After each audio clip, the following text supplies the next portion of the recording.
From an early age, my father instilled a pride and patriotism in me that carried me far in life. I dedicated myself to serving the crown. I don't regret it, though it's not been without its challenges. One of those challenges was working with the Saints in taking down Cyrus Temple. When Matt Miller came on as my field coordinator, he had a lot of opinions about the 3rd Street Saints. I've always liked Matt, but I admit he's easily wounded and a bit tetchy when it comes to past offenses. Still, he managed to set some low expectations for that first mission with the Saints. I'm a creature of habit, of structure, which doesn't fit well with the Saints' MO. They have their way of doing things, and at times, I have no idea what they're thinking, or of their infatuation with those god-awful freckle bitches' hamburgers.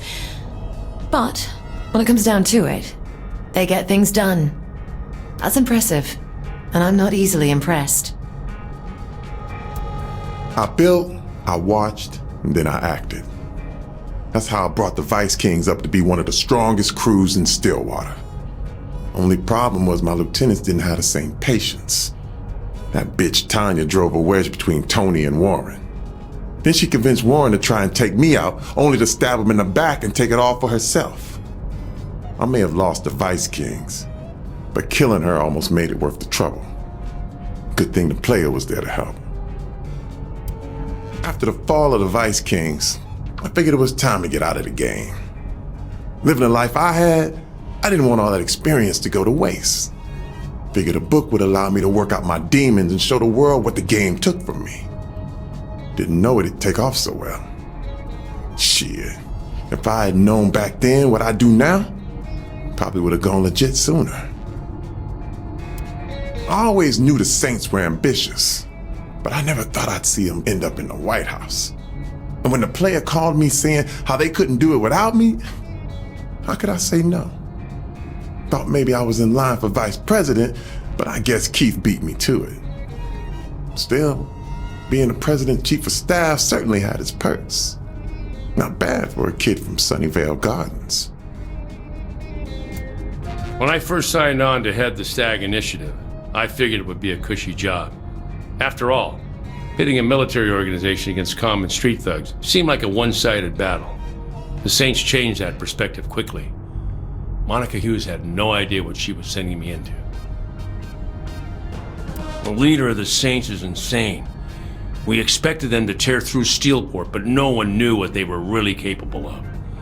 After they destroyed that aircraft carrier, Hughes should have approved the data list right then and there. I'll never regret that night I had with Kia. She opened my eyes to things I'd only seen in Guam. What does she call it? The helicopter. There's no way they teach that in basic training. I gotta admit, I didn't think much of the boss when they first joined the crew. I thought there was no way they were gonna make it through being canonized, let alone be any help taking over Stillwater. Hell, they didn't even talk back then. But after that shit with the Vice Kings, I knew we found ourselves one hell of a saint. There's nothing the boss can't do. Things ain't ever been easy for the Saints. First, we lost Lynn to the Rollers back in Stillwater. And then Julius tried blowing up the boss and the Saints fell apart. And after getting the crew back together, the Brotherhood had Carlos killed and... Aisha.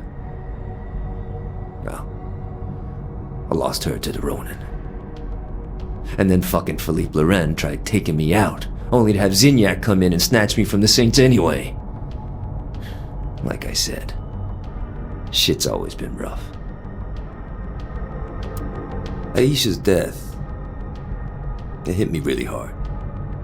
I thought I'd made peace with it, but Zinyak's fucking simulated hell took its toll. You know, I know the whole point was that I'd never be able to save her, but that shit would never stop me from trying. The boss didn't show up to help. I don't know how much longer I could have kept it together. Okay, I'm going to say this again. Why did we work with Matt Miller? Did everyone forget what he did to me back before I joined the Saints? I mean, come on! He set me up to be fired from the FBI and got all my ideas completely discredited just because they think I'm into kink?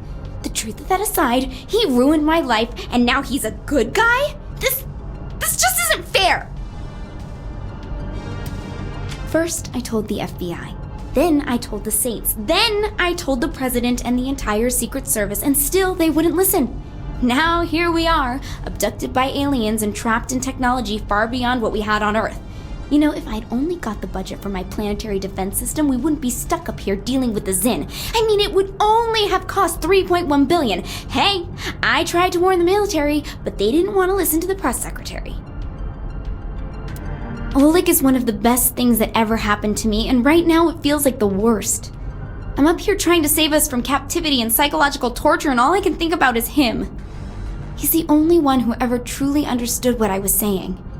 I never thought I'd meet someone with an intelligence nearly matching my own who made me feel like I wasn't constantly missing something in my life. Now I am. Now I miss him. I'd say it's a tough world for someone to live in, but I'd be lying. Well, if they were the god of the cyber world like I was, that is.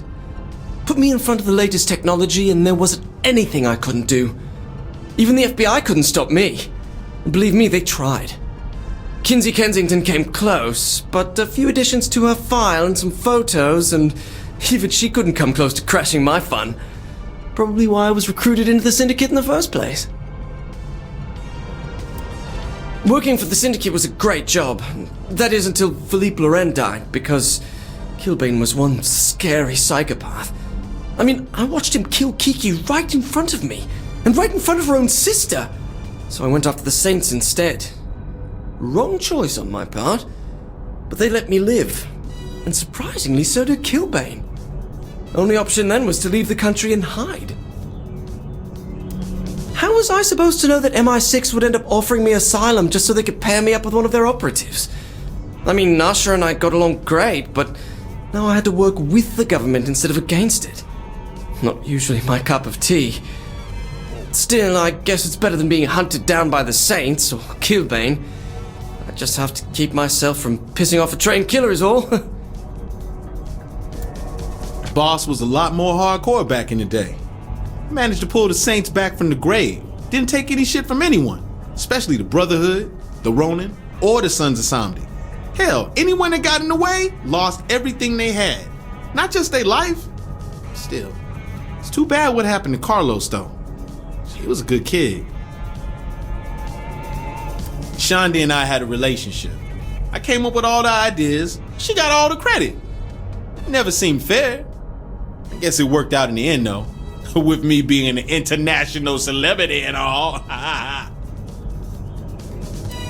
Okay, maybe it didn't all work out the way I planned. You know, Shandi got a TV show and every guy in the world wanted her. I was doing commercials and barely getting my music off the ground.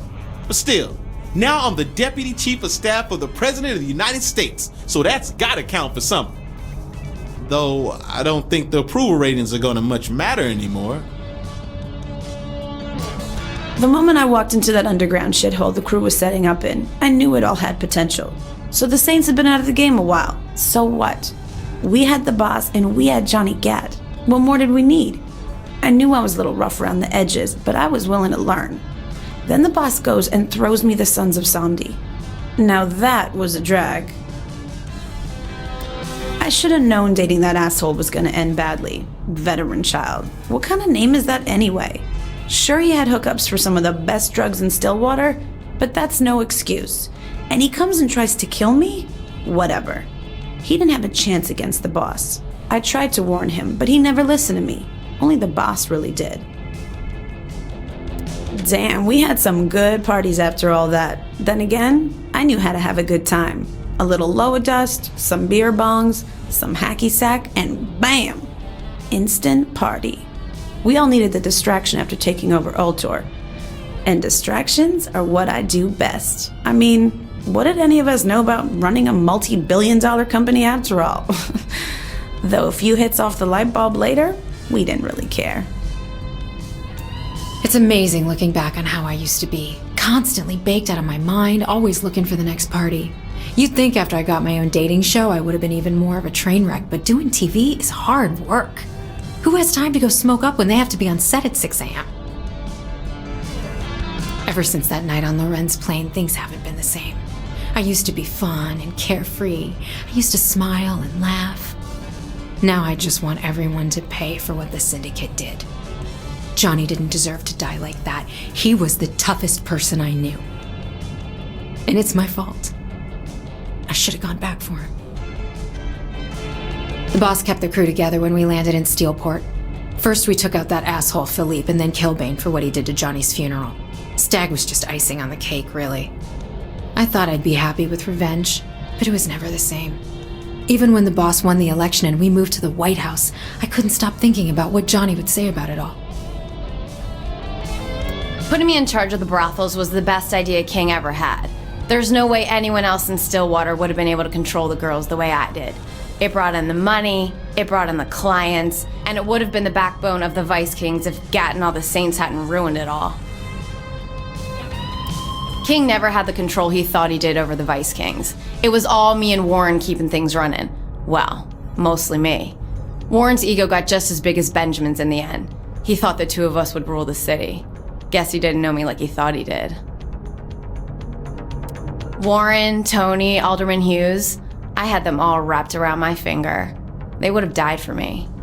Come to think of it, I guess they did. I'm not the first actor to move into politics, but I'm one of the better ones. Theater, film, television, animation, commercials. Shit, I've even done video games. Though video games aren't exactly renowned for their storytelling. Still, I'd conquered acting. By the time I got the call from the Saints, I was ready for something new. How did I go from award-winning actor to Vice President of the United States? Hell if I know. But when the head of the Saints calls you up and makes you an offer, well, it's something you consider. I liked the idea of being a statesman, having my name in the history books. It's a hell of a dream. Plus, I look good in a suit. I'd look even better on money. Zinyak kicked the stool out from under my political aspiration when he and his armada showed up. One of the worst things you can do is piss off America. Now, I don't necessarily agree with how the president is handling these things. Seems there must be a better way. I'm not saying I'd do better, but shit, maybe that's exactly what I'm saying. If I had the chance, anyway.